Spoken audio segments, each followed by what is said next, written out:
Le petit déjeuner politique ce matin, c'est Alain Griset qui est ministre délégué chargé des petites et moyennes entreprises. Bonjour Alain Griset. Bonjour. Aujourd'hui c'est Black Friday qui avait donc été repoussé d'une semaine pour laisser le temps au commerce de s'organiser, de réouvrir. Vous appelez les Français à aller consommer là, mais dans les commerces de proximité.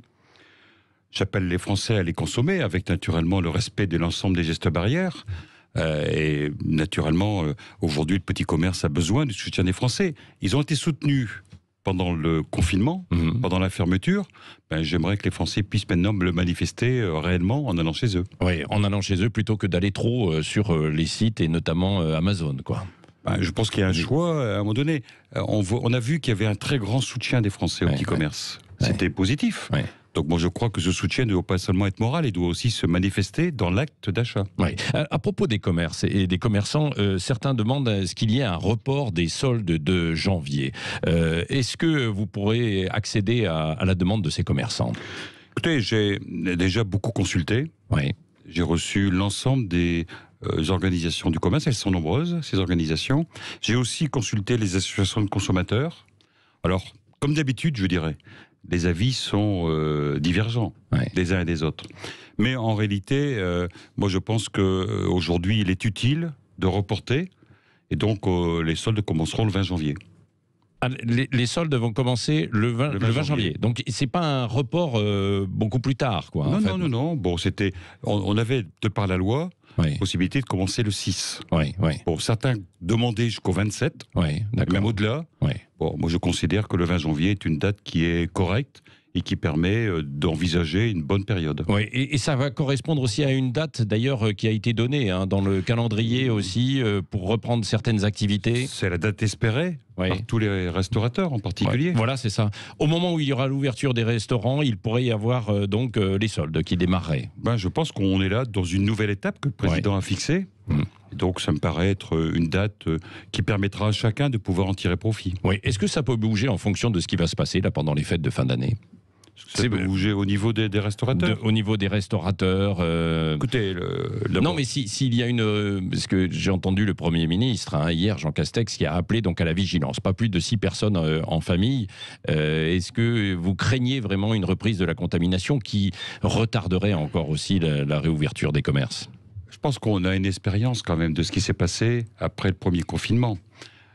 Et que donc ce qu'on veut maintenant faire, c'est ne pas rééditer ce qui s'est passé. D'où la prudence, d'où un déconfinement, je veux dire, progressif. Vous comprendrez tous, je pense qu'il serait dramatique pour tout le monde, hyper dramatique, que suite à un emballement à la fête, ou à la fin décembre, au mois de janvier, nous soyons condamnés à de nouveau à confiner. Ça serait dramatique pour tout le monde. Et donc notre objectif à nous, c'est de pouvoir, au fur et à mesure que l'épidémie recule, réouvrir l'activité. Et au bout du compte, avec en plus cette petite lumière que j'évoquais il y a quelques semaines, au bout du tunnel, qui est le vaccin, pouvoir reprendre le plus vite possible une vie quasi normale. Oui, on va en reparler du vaccin dans un instant. Est-ce que vous avez des chiffres aujourd'hui sur le nombre de défaillances d'entreprises parmi les TPE, les PME, les artisans ? Parce qu'il y a des présidents de tribunaux de commerce qui sont inquiets, ils disent on ne voit pas forcément énormément de choses venir alors que ça semble craquer quand même de partout. Je dirais... j'espère que les tribunaux de commerce n'appellent pas à ce que les gens soient en faillite. Il ne faut pas qu'ils s'inquiètent, tant mieux que s'ils n'ont pas de clients. Non, mais globalement, le constat à la date d'aujourd'hui, c'est qu'il y a en moyenne 25% de moins de faillites que l'année précédente, à la même date. Alors je suis très prudent quand j'annonce ces chiffres, parce que ça c'est factuel. Ça ne veut pas dire que ça va bien pour tout le monde. Ça ne veut pas dire qu'il n'y aura pas de difficultés ensuite. Ça veut dire que les mesures que le gouvernement a mis en œuvre ont permis, en gros, de maintenir les entreprises. Et donc, ce que nous essayons de faire, c'est de continuer de les accompagner avec, en ce qui me concerne, un espoir. C'est-à-dire qu'on a justement à la fin de ce premier confinement, déjà à l'époque, il y avait des pronostics disant, vous allez voir, ça va être l'hécatombe. Ce qu'on a vu au mois de mai, c'est une reprise relativement forte de l'activité, et en mai, juin, juillet, août, il n'y a pas eu de fermeture supplémentaire. Donc moi, ce que j'espère, c'est qu'il n'y en aura pas après janvier. Oui. Alain Griset, alors il y a certaines entreprises et puis des entrepreneurs individuels qui réclament toujours aussi des aides, hein, qui disent qu'ils sont un peu des oubliés.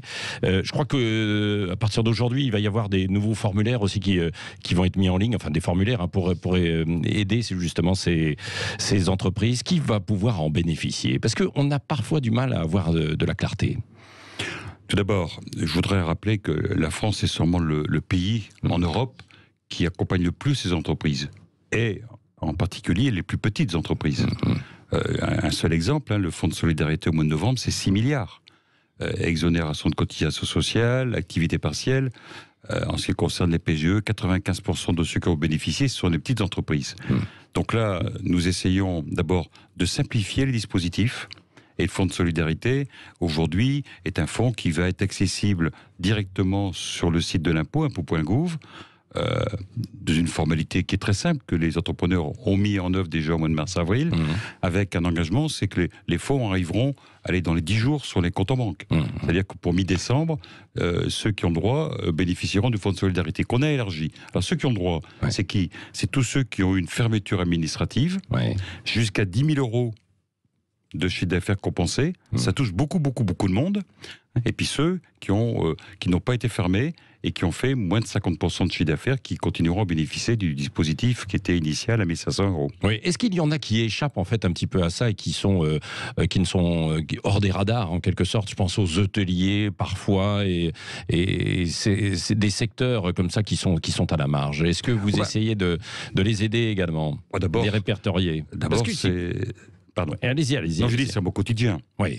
Mon quotidien, c'est de recevoir l'ensemble des représentants. Je fais 10-12 rencontres par jour pour regarder avec chacun si éventuellement il y a tel ou tel dispositif qu'il faut adapter.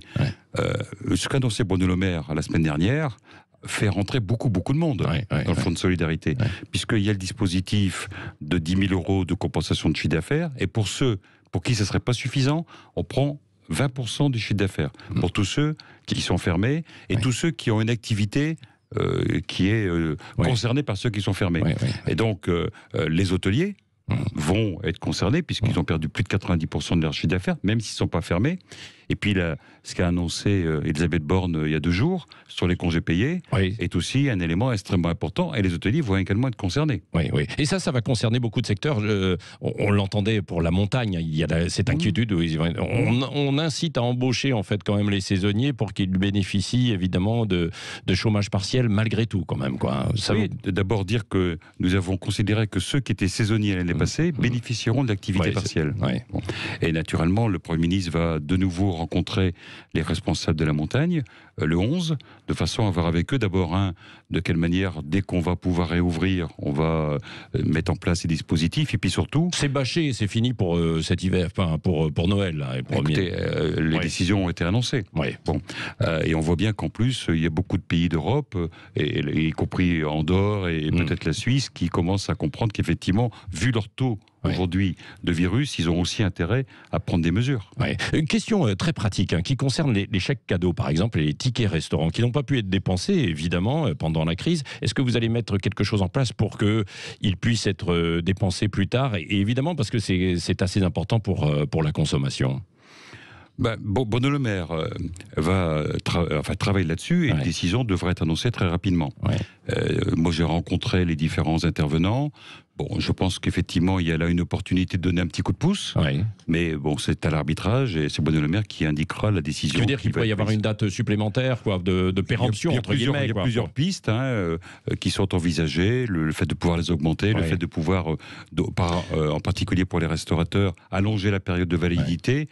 Donc, notre idée, c'est d'accompagner le plus possible les secteurs en difficulté. On voit bien que l'activité économique, aujourd'hui, on a 90% globalement de l'activité qui fonctionne. 90%. Oui. Mais il y a 10% qui ne fonctionnent pas, mais qui ne fonctionnent pas, mais qui souffrent beaucoup. Voilà.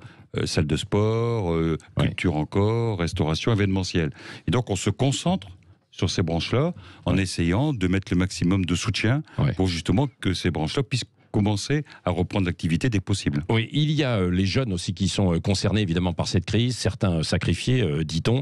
Est-ce que les TPE finalement et les PME jouent le jeu de l'apprentissage? Il y avait des doutes, on avait cru comprendre que ça commençait à marcher en fait en septembre. Aujourd'hui, est-ce que vous avez des chiffres et un bilan? Non, deux choses d'abord. Il y a un plan spécifique pour les jeunes avec l'idée de dire il n'y a pas un jeune qui ne doit pas avoir une solution. Il y a un site internet qui a été ouvert, il faut le dire à chaque jeune. Il doit avoir une solution pour chacun d'entre eux. Sur l'apprentissage, nous avions des craintes il y a quelques mois. Le résultat est aujourd'hui encourageant puisque on a atteint le même nombre d'apprentis qu'année passée. Alors qu'on pouvait s'interroger. Mais là aussi, le gouvernement a mis en place des dispositifs extrêmement puissants pour accompagner les chefs d'entreprise. Oui, alors il y a une affaire qui vous concerne là, devant la Haute Autorité pour la transparence de la vie publique, c'est en cours. Qu'est-ce que vous attendez et quand attendez-vous une décision définitive, Alain Griset? Écoutez, moi, dès qu'on me demande des précisions, je les apporte. Vous comprendrez que l'actualité aujourd'hui fait que je suis essentiellement concentré sur. Mais ça ne vous perturbe économique. Pas, évidemment, dans votre quotidien. Il y a eu une tentative quelque part de déstabilisation ou pas, non? Non, écoutez, je ne vais pas faire de commentaires là-dessus. Bon, chacun fait son travail. Moi, j'essaie de faire pour le mieux ce que le président m'a demandé de faire, et vous comprendrez que l'agenda aujourd'hui est concentré essentiellement, même uniquement, quasiment, l'accompagnement des entreprises. Oui, dernière question à vous, Alain Griset, ministre délégué chargé des petites et moyennes entreprises, avec Cécile. Oui, je vais revenir sur ce chiffre. Plus d'un Français sur deux ne va pas se faire vacciner, n'a pas envie de se faire vacciner contre la Covid-19.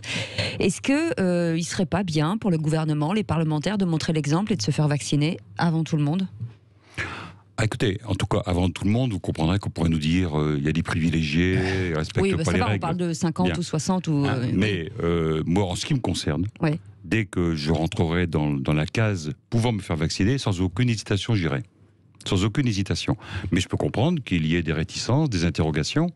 Vous savez, je pense que c'est une chance d'avoir un vaccin. Sans aucune hésitation. Mais attendez, parce qu'hier, il y a eu quand même un immunologue qui était avec Olivier Véran qui disait, oui, il y a, sur certains vaccins, on peut se poser encore des questions, quoi. Écoutez, moi, à partir du moment où les autorités de santé auront validé les vaccins, moi, je ne suis pas compétent là-dessus, je fais confiance et je me ferai vacciner, comme je suis fait vacciner par la grippe. Vous êtes vacciné par la grippe? Oui. Et je le suis depuis 10 ans, tous les ans. Bon, donc, en ce qui me concerne, je n'ai pas d'interrogation par rapport à ça. Et donc, j'ai aspiré depuis déjà plusieurs mois à ce qu'on ait justement cette chance d'avoir un vaccin. Aujourd'hui, il y a des vaccins. Je pense que tous ceux, en tout cas, qui n'ont pas de réticence absolue contre le vaccin, doivent participer à ça, parce que c'est quand même une solution pour résoudre un problème dramatique. Et donc, quand il y a une solution, je trouve qu'il faut l'utiliser. Merci Alain Griset, ministre délégué chargé des petites et moyennes entreprises. Je rappelle que vous venez d'annoncer que les soldes de janvier sont reportés au 20 janvier, la date normalement d'ouverture prévue aussi des restaurateurs. Merci d'avoir été avec nous ce matin, notre invité sur Sud Radio. Et à propos des vaccins, on va en parler justement dans